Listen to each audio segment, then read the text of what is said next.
ये होची एक एमितिका प्रेम जेउटी विवाह प्रतिश्रुति देई प्रेमिक 5 वर्ष धरी शारीरिक संपर्क रखिला हेले प्रेमिकार अजाणतारे प्रेमिक अन्यत्र विवाह करने को जाउतिबा जानी पहुंची गला प्रेमिक दुआरे राति सारा धारणा रे बसिला। धारणा देबा परे भांगिला प्रेमिकार बाहागर। एमिति एक घटना देखा मिलता नयगढ़ जिला सदर थाना अंतर्गत गोलोगला गाँव में गोलोगला ग्राम स्थित प्रेमिकों दुआरे प्रेमिका धारणा रे बसिबा परे फेरार हो जाइछंती प्रेमिक प्रवर, जहाँकि स्थानीय अंचल रे चर्चार विषय पलटिछि। राति सारा प्रेमिक दुआरे धारणा देबा परे कौनसी सुफल न पाई नयगढ़ सदर थानार द्वारस्थ होइछंती प्रेमिका। सूचना अनुसार प्रेमिका युवती मीनाक्षी बाला साहू पिता विश्वनाथ साहू घर कटक जिले में होता बेले प्रेमिक दिवाकर रथ पिता लक्ष्मीधर रथंकर घर नयगढ़ जिला सदर थाना अंतर्गत गोलोगला ग्राम में। उभय प्रेमिक और प्रेमिका भुवनेश्वर लक्ष्मीसागर थाना अंचल एक कंपानी रे चाकरी करथिले, जेउठारे कि उभयଙ୍କ मध्य प्रेम संपर्क गढ़ी उठिथिला। प्रेमिक दिवाकर विवाह प्रतिश्रुति देई 5 वर्ष धरी बारंबार शारीरिक संपर्क रखिथिबा नै अभियोग करिसंती प्रेमिका मीनाक्षी बाला साहू। प्रथमे एथि नहीं भुवनेश्वर लक्ष्मीसागर थाना रे प्रेमिका मीनाक्षी बाला साहू अभियोग करथिबा बेले परे प्रेमिक दिवाकर रथंकर घर नयगढ़ जिला सदर थाना अधीन गोलोगोला ग्राम होइतिबारु न्याय पाइबा आशारे नयगढ़ सदर थाना रे अभियोग करछंती प्रेमिका मीनाक्षी बाला साहू। सेथिलासी कोन रहिछि घटना काहे कि बसले चली गोटे पुओ मोर 5 वर्ष होला काम करथलु गोटे जगह रे सेठे देखा होता आमर एवं धीरे धीरे भल पाइबा भल पाए हवा भितर शारीरिक संपर्क आगक होता एवं शारीरिक संपर्क रखा पूर्वर बाहा हे बोली मते से प्रतिश्रुति देथिले, किंतु एबे मु सुनिया पाइली 5-6 दिन पूर्वर सुनिया पाइली तांकर अलग आड़े मैरेज होछि। से मुझे मो सागर एत सब आगेला अन्य कुआडे अन्य गोटे झीर जीवन नष्ट हम और मो जीवनटा भी नष्ट होगा को जाऊँगी से न्याय मागवाई आसती।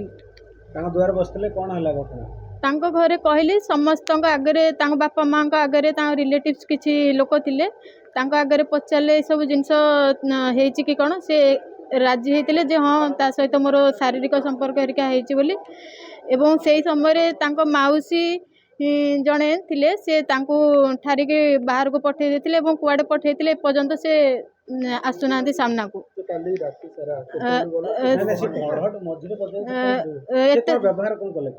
तापरे माउसी से पुओ को पठे देला सारिला पुओर अनप्रेजेंट रे से माउसी मते थ्रेटनिंग कले जे तू कौन देखिए केमती बाहागर भांगी दबु आ तू केमती ता संगे मैरिज करिवु आमे देखिबु तते आमे मैरिज करेबु दबु नाही एमिति करके थ्रेटनिंग कले आ जदी तू किछि करिवु तते मारी दबु छाड़बुन। वर्तमान थाना को आछिन कोन मु थाना को आसी न्याय मागिया पे मते न्याय दियंतु मो आम दि जण को भितर जो जहाँ भी हैला से मते मैरिज करिया पई आगो कहिबारु मु आगो को आगेली एबे मते मु को कूल को हेबी मोर तो सब जिनस मु तांको दे साइलिन ना मो पाखे 2टा ऑप्शन अच्छी मरी जीवी आइदर तांको मैरिज करके तांको घरे तांको से जोठे रखिबे सेठे मु रहिबी शांति रे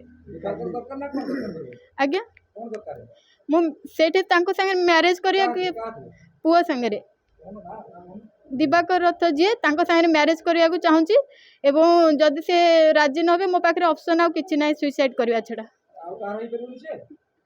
से मो सहित से आग को जाई साइलेनी आउ गोटे झीर जीवन नष्ट करेंगे सेटा कौन ठीक हे गोटे कथा होची आपण लक्ष्मीसागर थाना रे अभियोग करथिले आज्ञा तो सेठु कोन मिलला नै सेठे से ये लेखिकी आसीथिले से मान कहले आपण लक्ष्मीसागर थाना रे लक्ष्मीसागर थाना रे रिपोर्ट करके आसिला पर से मते पठेले कहले जांतु नयागढ़ थाना रे सेठे लिखिबे सेठे तापरे जा हबो सेटा से सेपट जगार पिला बोली राति सारा मुझे कथा ये माँ मते बापा माँ डाकिले भितर को पुअर बापा माँ भितर को डाकिले मु मना कली से किंतु मते डाकिले झील आस भितर को आस जहाँ कथा हवा मते डाकिले भलरे डाकिले मु गली बापा माँ मते जेमती व्यवहार भल करिया कथा भलरे करिसंती मु तांको भी से भाया व्यवहार देखैतिली ଏବଂ କଥାବାର୍ତ୍ତା ଯାହା ବି ପଚାରିଥିଲେ ତାଙ୍କ ପୁଅଙ୍କ ସାମ୍ନାରେ ସେ ସବୁ ରାଜି ହେଇଥିଲେ ଏସବୁ ଜିନିଷ ହେଇଛି ବୋଲି। କିନ୍ତୁ ପରେ ତାଙ୍କ ମାଉସୀ ତାକୁ ପଠେଇ ଦେଇକି ମୋତେ ୱାର୍ଣ୍ଣିଂ କରିଥିଲେ, ତୋତେ ଏଇଆ କରିଦେବୁ ସେଇଆ କରିଦେବୁ, ତୁ କେମିତି ମ୍ୟାରେଜ୍ କରିବୁ ତାକୁ, ଆଉ ଆମେ ଦେଖି ନେବୁ ଏମିତି କରି। ରାତି ସାରା ସେଠି ମୁଁ ୱେଟ୍ କଲି, ପୁଅକୁ ପଠେଇଦେଲେ ମୁଁ ୱେଟ୍ କଲି ତାକୁ।